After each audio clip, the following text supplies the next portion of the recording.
Hello everyone. So I picked up this thing here.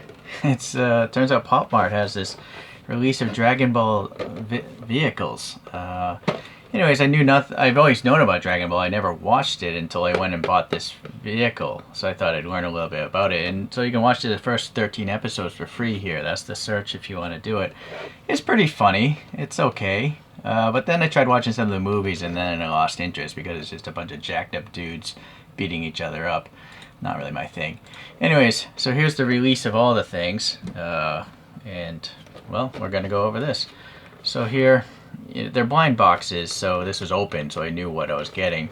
And Gong, maybe, was the designer. Bird, no, maybe Bird Studio. I don't know.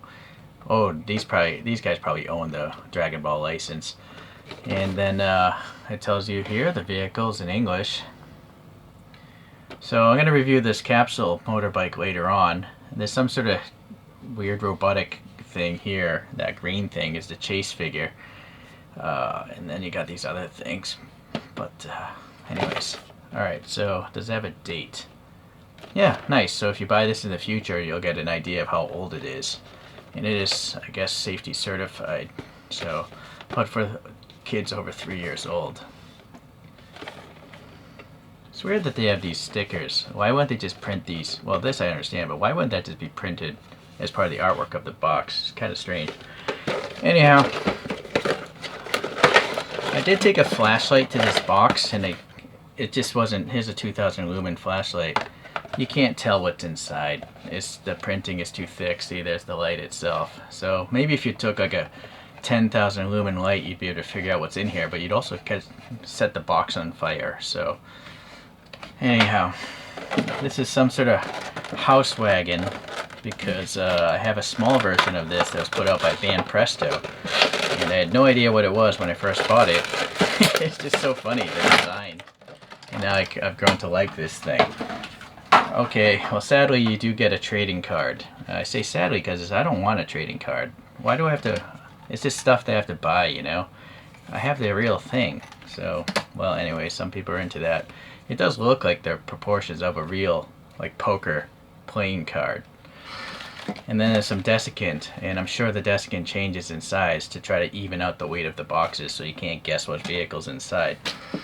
Alright, let's move on. Supposedly these are die cast, so I'm a little curious how heavy this thing is. This is 115 grams. A Hot Wheels is somewhere around 30-40 grams. So it's much obviously heavier than that. And dimensionally, not proportionally, this thing is around 7 centimeters, a little bit over 7 centimeters, a little under 3 inches in height. Width-wise, maybe 5 centimeters, 2 inches.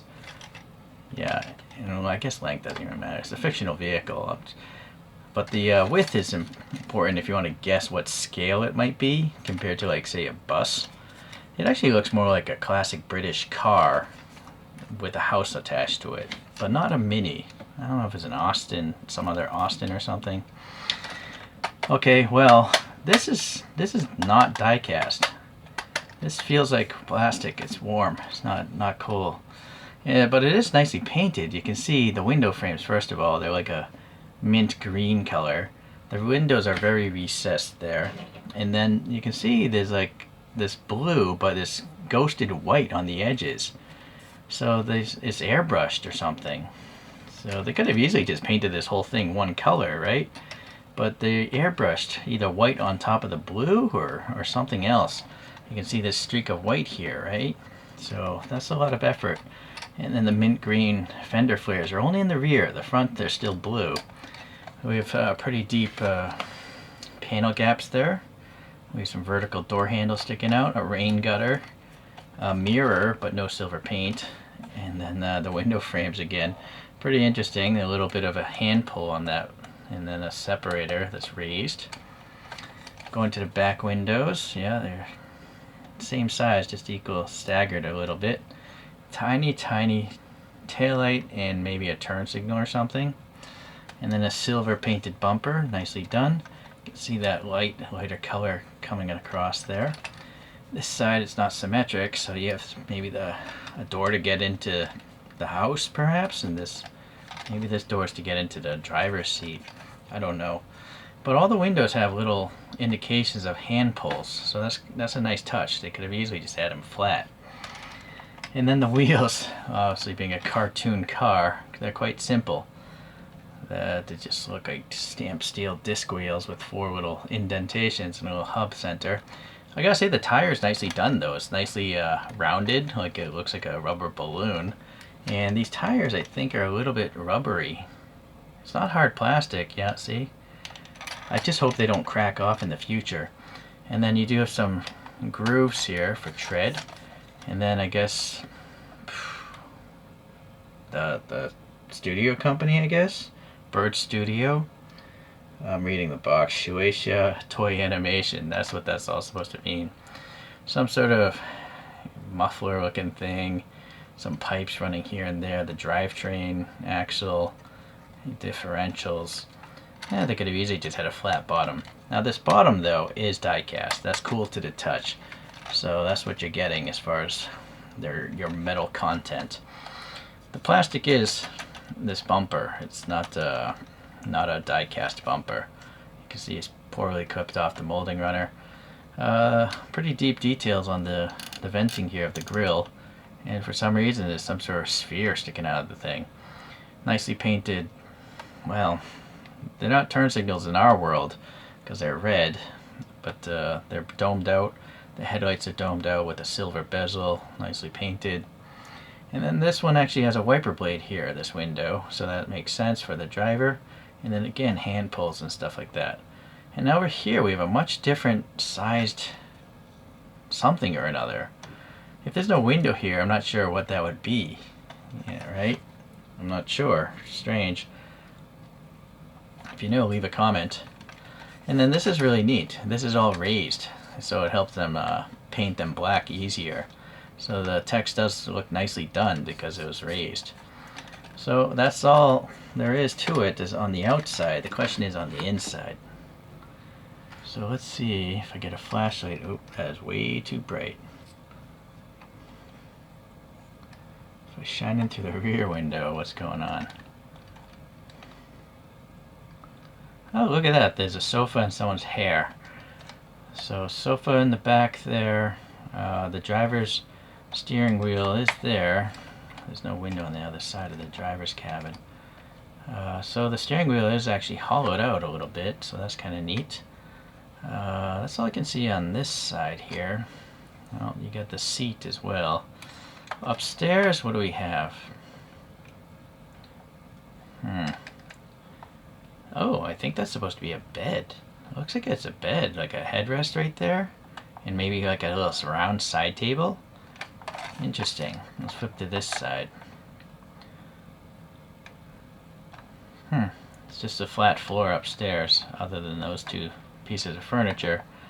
And then it looks like a kitchen counter and a sink there.